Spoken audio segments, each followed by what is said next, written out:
Assalamualaikum warahmatullahi wabarakatuh. Ila hadratin Nabi al-Mustafa Rasulillah sallallahu alaihi wasallam wa ila kafatil anbiya'i wal mursalin wa ila jami'il muslimin wal muslimat wal mu'minin wal mu'minat al ahya'i minhum wal amwat. Syai'un lillah lahumul Fatiha. A'udzu billahi minasy syaithanir rajim. Bismillahirrahmanirrahim. Alhamdulillahi rabbil alamin. Ar-Rahmanir Rahim. Maliki yaumiddin. Iyyaka na'budu wa iyyaka nasta'in. Ihdinas siratal mustaqim. Siratal ladzina an'amta 'alaihim ghairil maghdubi 'alaihim waladdallin. Amin. Alhamdulillah, alhamdulillah wa bihi nasta'in. Wassalatu wassalamu ala Rasulillah wa ala alihi wa sahbihi wa man walah.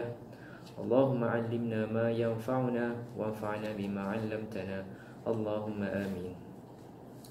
Yang dimuliakan Tuan Pengerusi, Timbalan Pengerusi, seluruh jawatan kuasa Surau Al-Hidayah, dan seterusnya muslimin muslimat yang dirahmati Allah sekalian. Alhamdulillah, pada malam ini diberikan kesempatan untuk kita mengimarahkan surau dengan solat maghrib berjamaah, dan kita juga menunggu untuk mendirikan solat fardu isyak berjamaah sebentar lagi, dan kita mengisi masa ini dengan majlis zikir, majlis yang mulia untuk sama-sama kita menuntut ilmu. Tuan-tuan dan puan-puan sekalian, sebelum kita melanjutkan perbincangan pada hari ini, saya ingin merujuk kepada perbincangan yang lepas. Kita membincangkan tentang keutamaan amalan berwuduk. Di sini saya ingin membawa untuk kita melihat satu lagi catatan yang disiarkan oleh Pejabat Mufti Wilayah Persekutuan bertarikh 5 Mac 2020, Irsyad Hadis siri ke-482. Hadis ini menceritakan kisah tapak kaki Bilal dalam syurga. Ini ada kaitan dengan amalan berwuduk. Pertamanya kita lihat hadis Nabi yang menyebutkan bahawa zaman para sahabat yang dididik oleh Nabi SAW, mereka adalah antara generasi yang terbaik.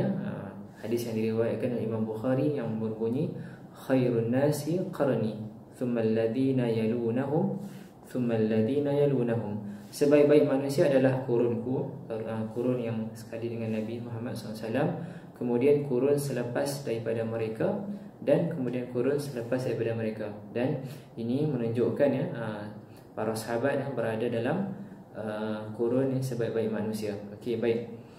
Kemudian kita lihat di sini kisah Nabi SAW mendengar tapak kaki Bilal dalam syurga.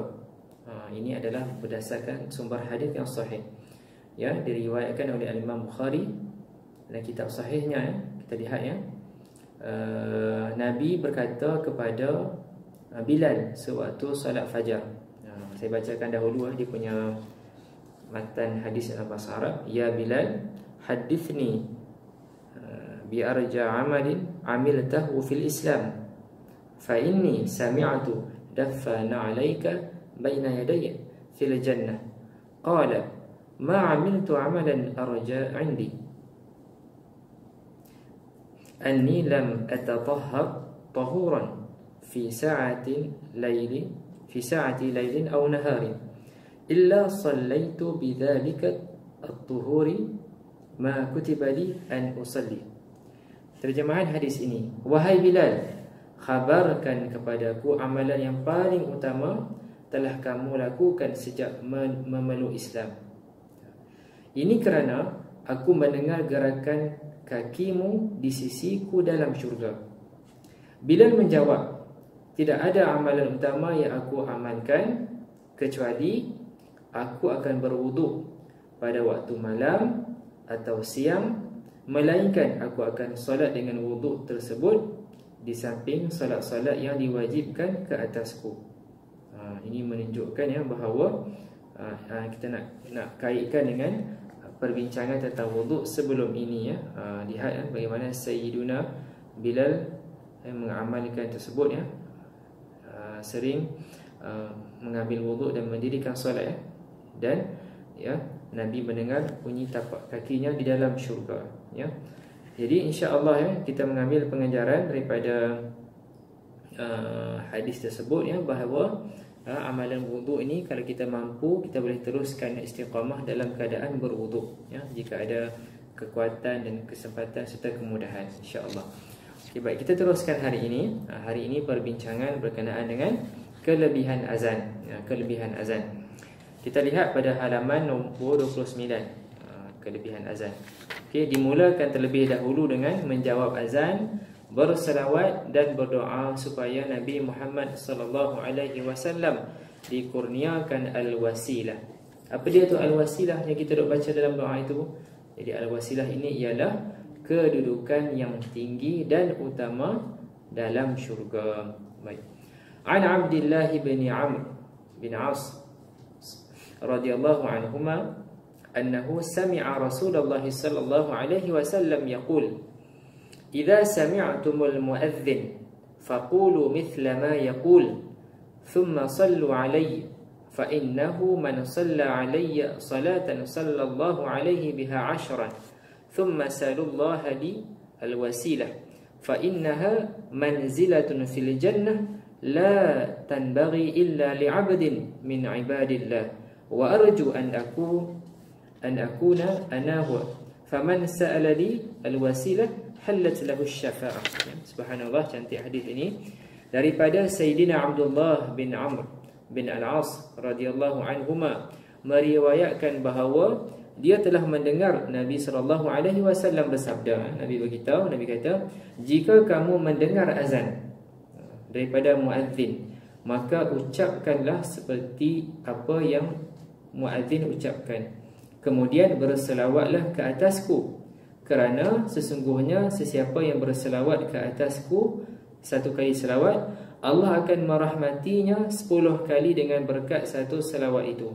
Kemudian pohonlah wasilah kepada Allah untukku, kerana sesungguhnya al-wasilah adalah suatu kedudukan yang mulia dalam syurga.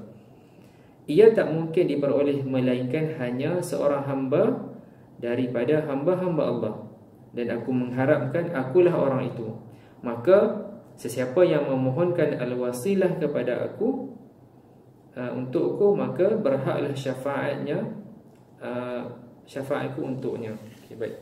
Hadis ini diriwayatkan oleh Imam Muslim, Imam Abu Dawud, Imam At-Tirmizi dan Imam An-Nasa'i. Baik. Sebelum kita lanjutkan di sini, kita akan lihat komponen-komponen utama dalam hadis ini. Yang pertama ialah bila kita mendengar azan, kita menjawab azan. Kita menjawab azan. Okey. Dan didikan mak ayah kita, orang tua kita, duk didik kita, waktu azan ni kita senyapkan semua benda lain. Hari ini kan pelbagai gadget yang ada, TV, hiburan sebagainya, sama-sama kita pujuk diri kita, kita didik diri kita dan anak keluarga kita, anak cucu kita apa semua. Bila masuk waktu solat, kita senyapkan TV, kita silentkan, kita mutekan, terutamanya waktu maghrib kan, waktu peralihan daripada waktu petang ke malam, kita bersedia dengan lebih awal. Sekarang kan ada kalender waktu solat, jadi kita boleh orang kata apa, siap-siap dah, boleh jangkakan waktu solat tu pukul berapa. Janganlah waktu azan berkumandang kita biarkan TV dengan volume yang tinggi dengan hiburan yang melalaikan. Sangat tidak mengendahkan datangnya waktu solat. Okey, jadi Nabi menyebutkan komponen hadis yang pertama di sini, bahagian awal ini, bila kita mendengar azan, kita menjawab sebagaimana yang dilaungkan, kemudian berselawat kepada Nabi. Selepas kita menjawab azan itu, kita berselawat kepada Nabi, kerana apa Nabi menyebutkan sesiapa yang berselawat ke atas Nabi satu kali, Allah Ta'ala akan merahmatinya 10 kali. Kemudian mintalah kepada Allah Ta'ala bagi Nabi kita ni dapat wasilah. Wasilah iaitu kedudukan yang tinggi yang mulia di dalam syurga, yang mana seorang sahaja yang akan dapat, dan Nabi kita mengharapkan baginda yang mendapat wasilah tersebut. Dan sesiapa yang memohonkan al-wasilah, maka dia berhak mendapat syafaat Nabi di akhirat nanti. Dengar azan kita jawab sebagaimana yang dilakukan, kemudian bersalawat kepada Nabi, ya, kemudian kita minta agar Allah bagi wasilah kepada Nabi kita, dan insya-Allah kita akan mendapat syafaat Nabi sallallahu alaihi wasallam. Baik, panduan beramal. Jawablah azan sebagaimana yang muazzin sebutkan, kecuali pada dua tempat, ya, yang ulama ada merujuk sebagai hayyalatain, ya, dua hayyalah, ya. Hayyala, kan, hayyala dua tu, iaitu hayyalas salah dan hayyalal falah. Yang itu kita jawab apa dia? Kita jawab la haula wala quwwata illa billahil aliyyil azim. Ya, falsafahnya begitu mendalam. Okey. Hayya 'alas salah, muazzin menyebut, mengajak kita untuk mai solat, ajak mai solat, dan juga mengajak kepada kebaikan. Ada saja bentuk jawapan yang boleh kita sebutkan yang lain. Contohnya, kalau secara umum kan, kalau orang ajak kita pergi mana-mana, kita kata jom, jomlah kan. Kita jawab dalam senada kan. Tetapi di sini kita jawab, kita sandarkan kepada Allah Ta'ala. Apa dia jawapan itu? La hawla wala quwwata illa billahil aliyyil azim. Ya Allah, tidak ada daya upaya dan kekuatan kecuali dengan pertolongan Allah Ta'ala. Bila kita dengar bahagian ini, yang mana muazzin ajak kepada salat dan ajak kepada kejayaan, kita sandarkan jiwa kita kembali kepada Allah Ta'ala. Ya, sebahagian guru-guru kita mengajar, ya, dia mensyarahkan la haula wala quwwata ini ada dua bahagian yang di sini, iaitu tidak ada daya untuk buat baik dan tidak ada daya untuk mengelak maksiat. Dua-dua ni kembali kita mohon agar Allah Ta'ala bantu kita. Baik, itu adalah pada bahagian hayya 'alas salah dan hayya 'alal falah. Kita jawab dengan la haula wala quwwata illa billahil aliyyil azim. Baik, waktu subuh. Waktu subuh berbeza. Ada seruan yang khusus, ya, iaitu apa dia? As-salatu khairum minan naum. Solat itu lebih baik daripada tidur. Solat itu lebih baik daripada tidur. Okey. Kita jawab macam mana?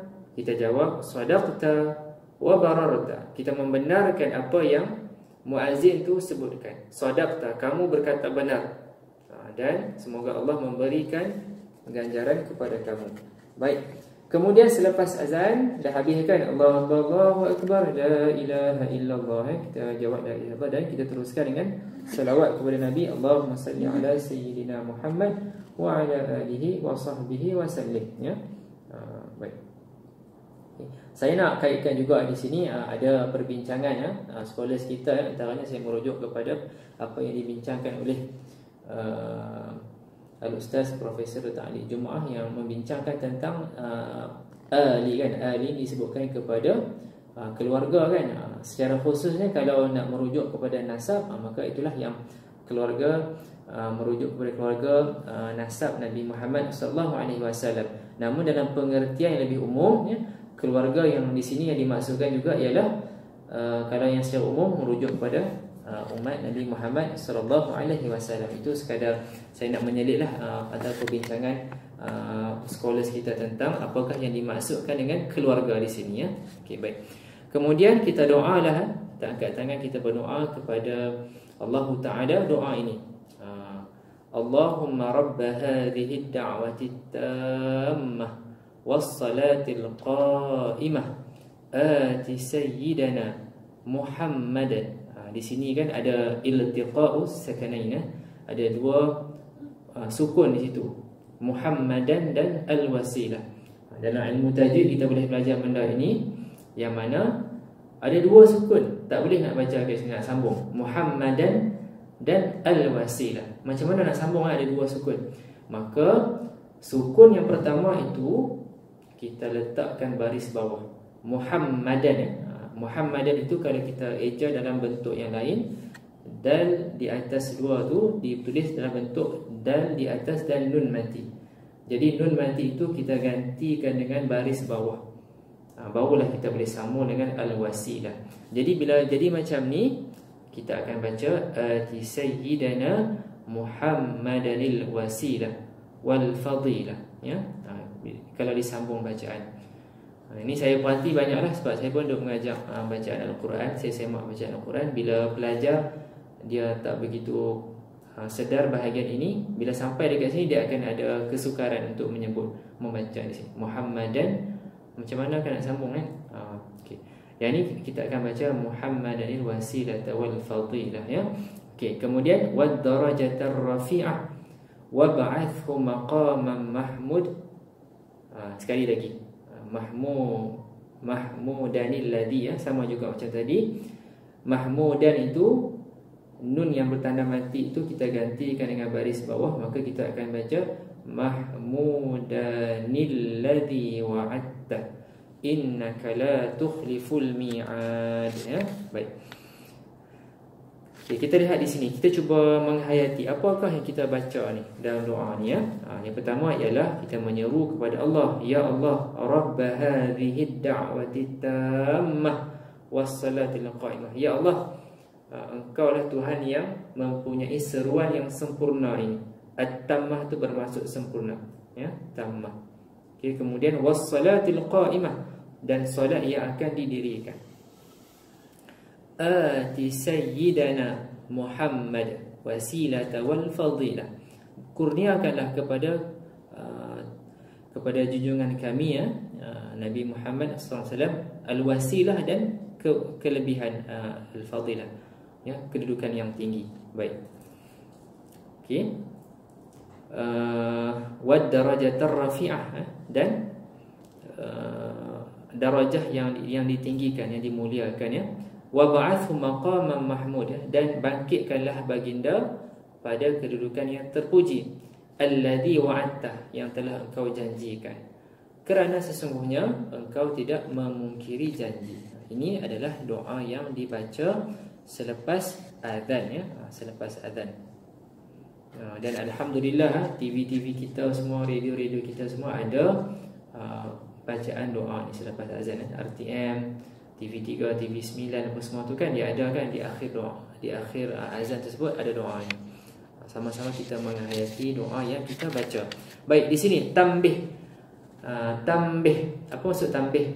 Tambih ni peringatan lah, untuk kita bagi perhatian ya. Sebab itu ada kitab, satu kitab ulama kita, apa dia tajuk dia? Tanbihul Ghafilin ya, untuk mengingatkan ya orang-orang yang lalai ya. Tambih. Okay, tambih di sini nak bagi perhatian ya. Apa dia? Bila kita dengar azan semasa solat, membaca Al-Quran, ataupun berada dalam hammam ataupun bilik air. Okey, baik. Semasa azan dikumandangkan dan seseorang itu berada dalam solat ataupun dia dalam bilik air, janganlah dia menjawab azan tersebut. Hendaklah dia mengerjakan solat sehingga selesai, ataupun selepas dia selesai keluar daripada bilik air, kemudian jawablah azan dengan bacaan yang telah disebutkan sebelum ini. Manakala bagi orang yang mendengar azan semasa membaca Al-Quran, maka berhentilah sekejap untuk menjawab azan. Baik, itu dia. Kemudian saya pernah terlihat ya, nasihat yang diberikan oleh almarhum Syekh Mutawalli Sya'rawi berkenaan dengan solat. Ringkas sahaja tapi masya-Allah sangat menyentuh jiwa kita. Syekh Mutawalli Sya'rawi, mafhum dia disebut, dia kata apa? Bila masuk waktu solat, kita utamakan untuk menjawab seruan dan menunaikan kewajipan kita kepada Allah Ta'ala. InsyaAllah dengan kita mengutamakan perintah daripada Allah Ta'ala, maka urusan-urusan kita selepas ni insyaAllah akan dimudahkan. Jangan jadi yang sebaliknya. Kita duk risau nak siapkan kerja kita dahulu. Kita kata tak apalah, waktu panjang lagi ni, kita semayang lanjut-lanjut sikit lah Ada sebahagian buat strategi macam tu. Tapi cubalah saya mengajak diri saya sendiri juga, InsyaAllah kita akan rasa kelainan bila kita utamakan jiwa kita tu, kita utamakan nak tunaikan apa yang Allah Ta'ala minta kita buat dahulu. Memanglah hukum dia bukannya wajib solat immediately kan, ada dia punya waktu solat dia. Dan pengecualian jugalah kalau ada tugasan-tugasan yang memang mustahil, ada janji temu mesyuarat dan seumpamanya, itu ada pertimbangannya. Tapi yang ni kita merujuk kepada waktu yang memang kita kuasai masa kita tersebut. Contohnya waktu cuti ke apa semua kan, tak ada meeting yang mustahak, yang wajib ke, maka kita boleh gunakan masa tersebut. Dan insya-Allah kita akan rasa kelainan tersebut, barakah tersebut. Kadang-kadang kita duk pulun sangat kan, semayang lambat, kita duk buat kerja kita, tapi banyak masalah lain timbul. Kadang-kadang benda tu boleh berlaku, kita tak nampak benda tu kan. Kalau kita utamakan Allah Ta'ala punya perintah, maka insya-Allah kita akan lebih mudah. Boleh kita cuba, insya-Allah kita boleh cuba. Kita solat pada awal waktu. Baik. Okey, seterusnya membaca doa selepas azan. Muka surat 35. Okey.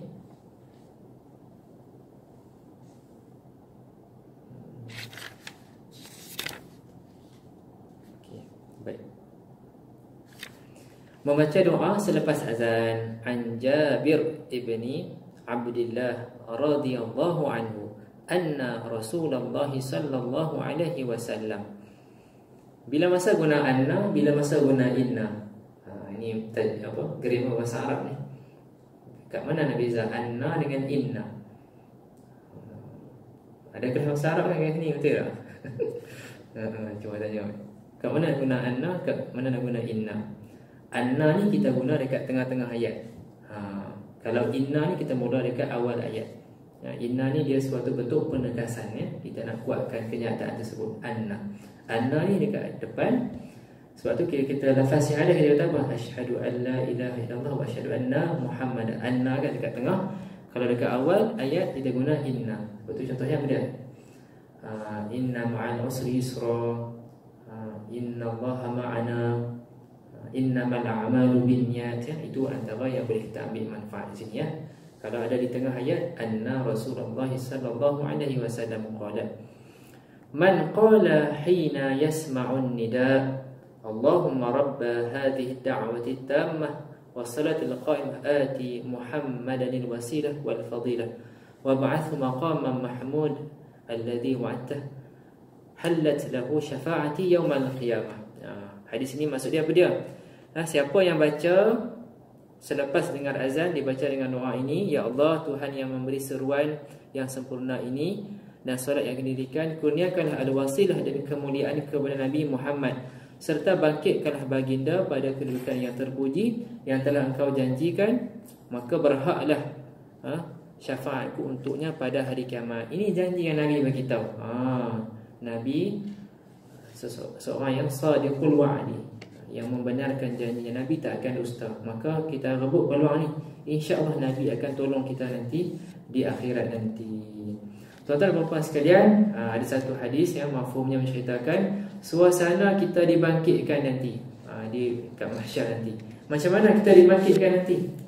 Kita dibangkitkan sebagaimana kita dilahirkan, tak ada pakaian.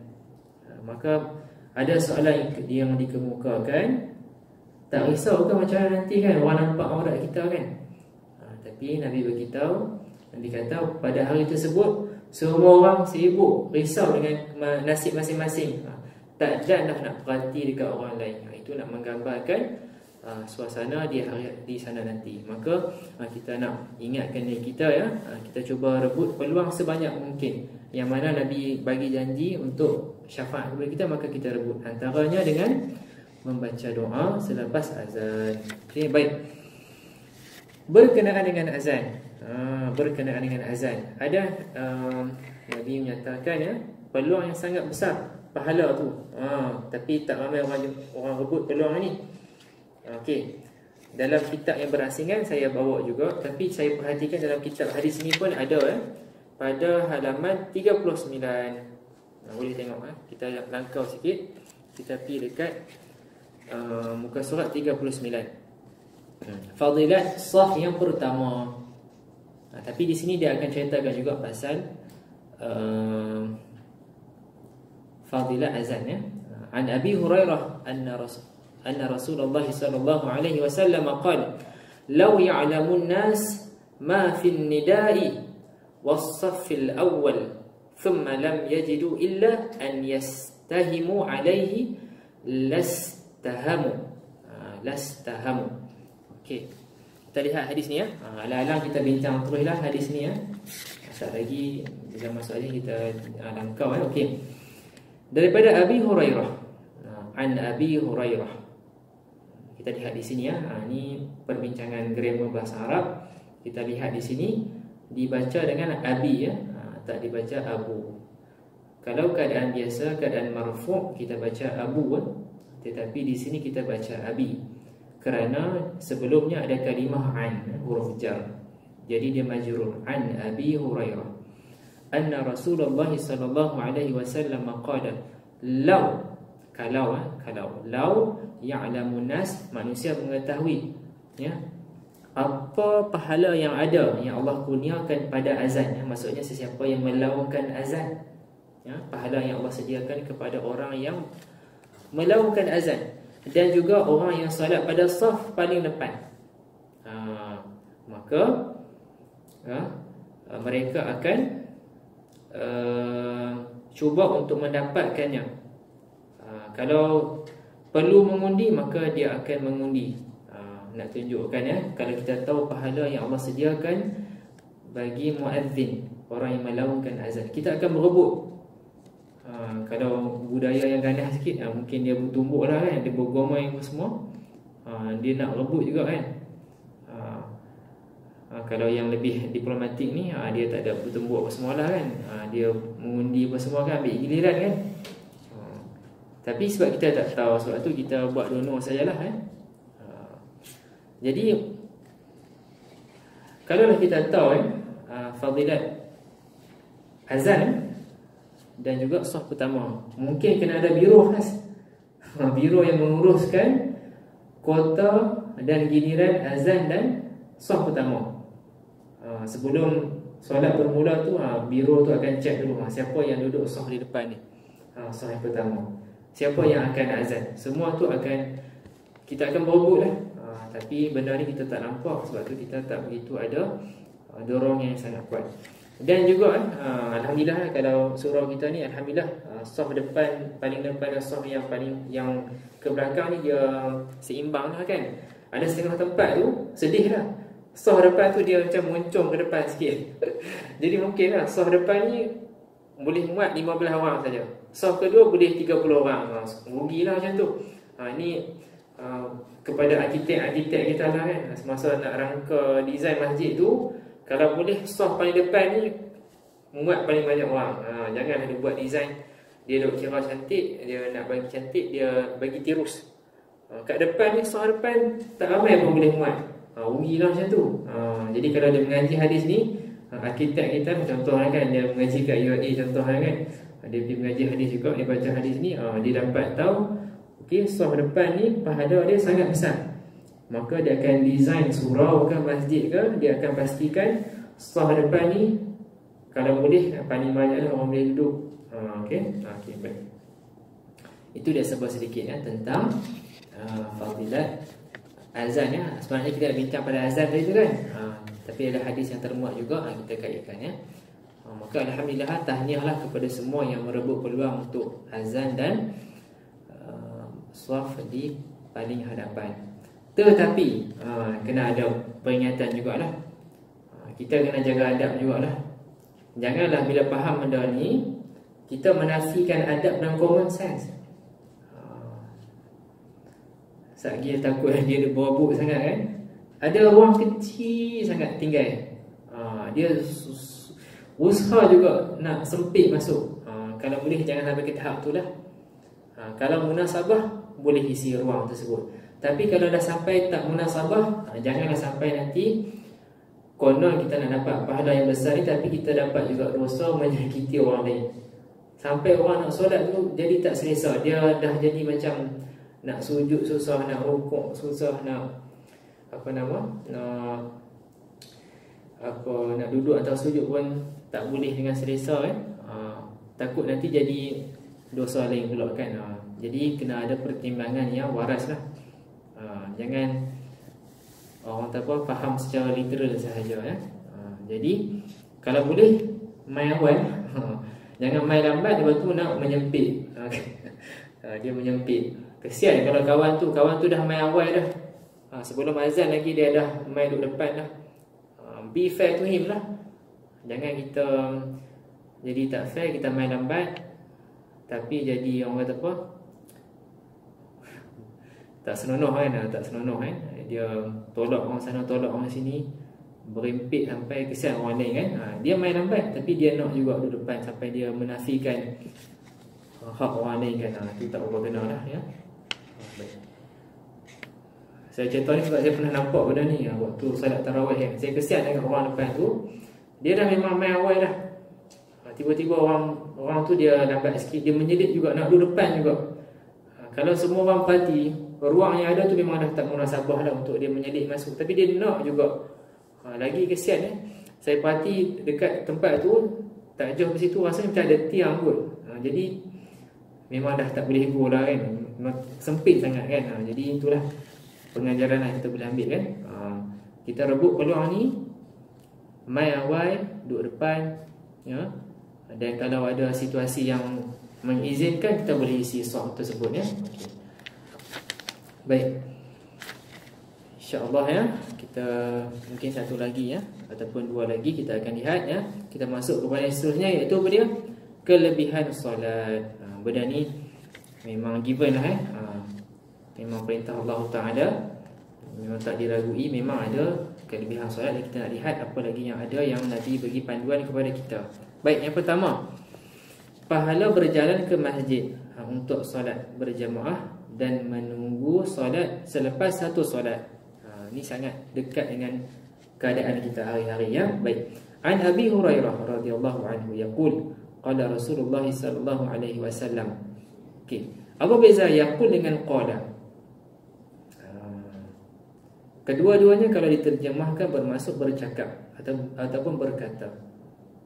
Bezanya ialah yaqul itu ialah present tense, fi'il mudhari' yang sedang berlaku yaqul.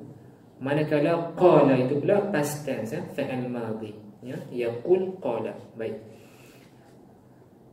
Qala Rasulullah sallallahu alaihi wasallam, salatul rajul fil jama'ah tudha'afu ala salatihi fi baitihi wa fi suqihi 25 ضعفا وذلك أنه إذا توضأ فأحسن الوضوء ثم خرج إلى المسجد لا يخرجه إلا الصلاة لم يخطو خطوة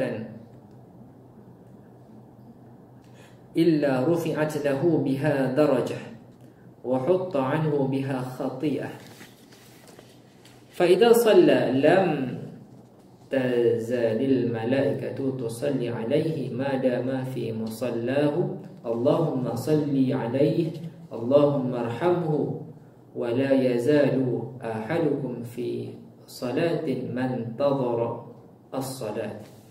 Daripada Sayyidina Abu Hurairah radhiyallahu anhu, dia berkata Nabi sallallahu alaihi wasallam bersabda. Baik, kalau kita nak menceritakan tentang Nabi kita, gunakan ganti diri yang sesuai, yang muliakan Nabi, iaitu apa dia? Baginda. Saya duk perhati, minta maaf lah, saya terlihat lah ada orang duk sembang hatta dalam majlis ilmu sekalipun, dia merujuk kepada Nabi dengan ganti diri dia sahaja.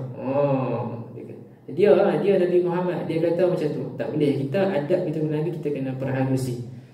Nabi kita rujuk sebagai baginda sallallahu alaihi wasallam dan bersabda. Tak boleh kita sembang macam dekat pasar. Dia tu cakap macam tu, tak boleh. Kita kena rujuk Nabi kita sallallahu alaihi wasallam baginda dan bersabda. Itu selingan ya. Baik. Pahala solat seorang lelaki secara berjamaah melebihi pahala solatnya di rumah dan di pasar dengan 25 pahala, kerana sesungguhnya dia kalau dia berwuduk ya, jika berwuduk dan mengelakkan wuduknya dekat rumah lagi kan, kemudian dia pergi ke masjid semata-mata untuk mengerjakan solat, tidaklah dia melangkah satu langkah melainkan dengan sebab satu langkah itu satu darjat diangkat untuknya dan satu dosa dihapuskan daripadanya. Bila kita wuduk kat rumah, kita main solat, langkah kaki kita tu kan, dan termasuklah pusingan roda tu kan. Lagi orang faham secara literal kan, dia tak mahu nak kata dia faham secara literal hadis ni. Nabi sebut tentang langkah kan, langkah kaki. Lagi dia salah faham, dia tak mahu main nak kata dah. tak mau naik motor lah. Dia jalan kaki saja walaupun rumah dia sangat jauh kan. Jadi insya-Allah langkah kaki, putaran roda apa semua tu insya-Allah termasuk mafhum ini, maka setiap satu tu akan menaikkan darjat kita satu darjat dan menghapuskan satu dosa daripada kita. Umpamanya bolehlah buat rough calculation berdasarkan jarak rumah masing-masing. Mungkin sekali mai ni satu hala 500 steps. Pergi balik dah 1000 dah. Kalau dah sehari 2 kali main masjid, main surau, pergi balik total sehari dah 2000 dah. Subhanallah, banyak kan? Baik. Okey, kemudian dia buat apa? Dia solat. Okey, maka malaikat akan sentiasa berselawat kepada dia. Dengan maksud malaikat akan mendoakan rahmat dan keampunan. Masya-Allah kita main solat ni, malaikat akan mendoakan kepada kita. Apa doa tersebut? Allahumma arhamhu, ya. Allahumma salli alaihi, Allahumma arhamhu. Doa Allahumma arhamhu ni bila kita dengar seram kan? Allahumma filahu warhamhu kan, doa solat jenazah kan. Itu lain cerita lah. Itu kalau doa orang hidup kepada orang yang dah mati kan. Ini doa malaikat kan, Allahumma arhamhu kan. Tapi doa tu nanti kita pun akan terima juga bila kita meninggal nanti kan. Jemaah akan solat jenazah kita, doa kita Allahumma filahu warhamhu kan. Kalau siapa ingat doa ni, dia akan seseram doa sebagai seorang mayat dapat doa tersebut Allahumma arhamhu. Baik. Satu lagi saya nak kongsikan juga, doa, ungkapan doa yang kita nak sandarkan kepada seseorang. Okey. Kalau seseorang itu masih lagi hidup, kita doakan kepada dia, apa dia? Hafizahullah. Contohnya dipersilakan ya, saudara sekian-sekian ataupun syekh sekian-sekian, hafizahullah. Kita doakan dekat ujung tu, hafizahullah, bermaksud Allah memeliharanya. Itu doa yang kita sebutkan kepada orang yang masih hidup. Dan sebaliknya, kalau kita mendoakan orang yang telah meninggal dunia, kita sebutkan rahimahullah, semoga Allah merahmatinya. Jangan terbalik jangan terbalik. Sebab pernah jadi mungkin sebab MC tu dia tak berapa aware kan. Dia sebut dipersilakan ustaz sekian-sekian rahimahullah. Aduh, memang seram sikit lah. Kalau siapa yang tahu ni jangan rasa seram lah. Okay. Dia macam tu, itu dia punya convention dia. Memang tak ada peraturan secara khusus kata memang syarat dia wajib untuk orang yang hidup ni, kalau doa kepada dia kita sebut hafizahullah. Kalau yang dah meninggal rahimahullah. Tapi itu dia, itu convention yang kita guna. Untuk orang yang masih hidup, kita akan doakan dengan hafizahullah ta'ala. Nah, okey. Kalau yang dah meninggal rahimahullah ta'ala. Itu kita kena ingat. Baik. Okey, malaikat akan mendoakan, ya Allah rahmati dan ampunkanlah dia, rahmatilah dia. Dan seseorang daripada kamu diangkat dalam keadaan solat selama mana dia menunggu solat yang akan datang. Macam kita hari ni, kita dah solat maghrib tadi dan kita nak tunggu waktu solat isyak. Masya Allah, tadi kita mula solat maghrib pukul berapa? Lebih kurang 7:05, 7:10 macam tu kan. Kita tunggu sampai sekarang ni, sekejap nak azan 8:10. Dan kemudian kita solat pula. Masya Allah, kita dikira dalam keadaan solat dah sejam dah kan. Masya Allah, pahalanya yang sangat besar. Okay, hadis yang diriwayatkan oleh Imam Bukhari, Imam Muslim, Imam Abu Dawud, Imam Tirmizi, Imam Ibnu Majah rahimahumullahu ta'ala rahmatan wasi'ah. Okey, sikit lagi lagi 2 minit isyak pukul 8:10. Kita bagi ruang lah untuk muazzin rebut peluang pahala azan yang sangat besar Okey, ringkasnya kelebihan yang lain halaman 40. Wa inna as-safal awwal ala mithli safil malaikah walau alimtum ma fadilatuhu ladartumuhu. Seperti saf para malaikat, saf pertama saf para malaikat. Kalau kita tahu, tak akan cepat-cepat untuk dapatkan. Dan malaikat mendoakan orang yang berada pada saf yang paling awal, insyaAllah. Hadza wabillahi taufiq wal hidayah. Assalamualaikum warahmatullahi wabarakatuh.